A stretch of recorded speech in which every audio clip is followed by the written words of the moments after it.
Hey everybody, Brett Thompson here, Thompson Law Group. Now we're doing another installment of the Closing Ninja Classroom.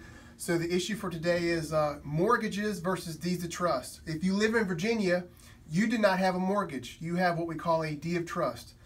Virginia is a deed of trust state, not a mortgage state.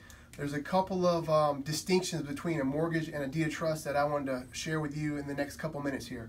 So both cases, you have a borrower, okay, who wants the money, and you have a lender, all right? Now, the borrower at closing, okay, on both instances is going to sign what's called a promissory note, all right? The note. The borrower at closing for the real estate transaction is going to promise to pay the lender back pursuant to the terms of the promissory note.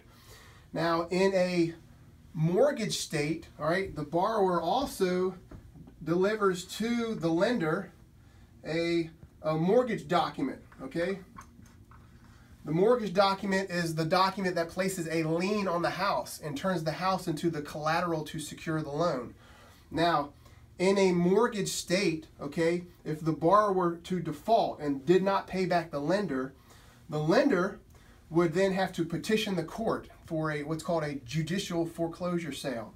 So the lender, the bank, if you will, would have to petition the court and say, hey court, my borrower has defaulted, they have not paid me back, and they would have to request permission from the court to do the foreclosure, the auction of the property, to liquidate the collateral so they would get their money back. And the court would oversee that, so that's called a judicial foreclosure. Now, in Virginia, however, it starts out the same way, all right?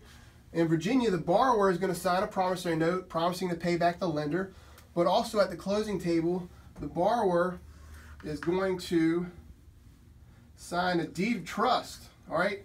That's going to be held by a third party, which is the trustee.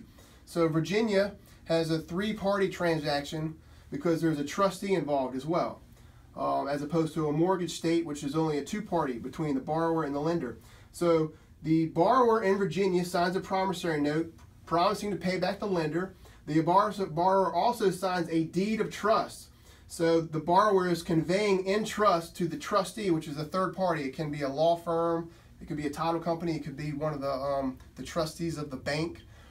Now, in Virginia, we have non-judicial foreclosures, meaning that we don't have to bring the court and make the court involved in the process. So if the borrower were to default, the lender would then contact the trustee and say, hey trustee, my borrower has not paid me back.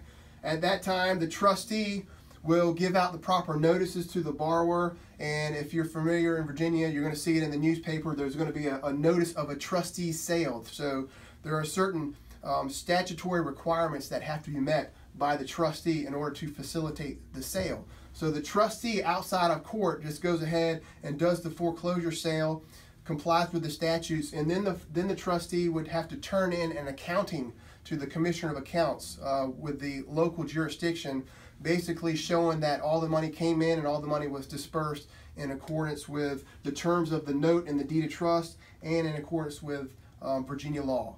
So that's it. So if you live in Virginia, you have a deed of trust, all right? If you live in another state, you may have a mortgage, which is a two-party transaction as opposed to Virginia's deed of trust three-party transaction. Both transactions place a lien on the property, all right? They turn your house into the collateral for the loan. The process in which the lender can foreclose, however, is different. Hope that helped. Have a great day.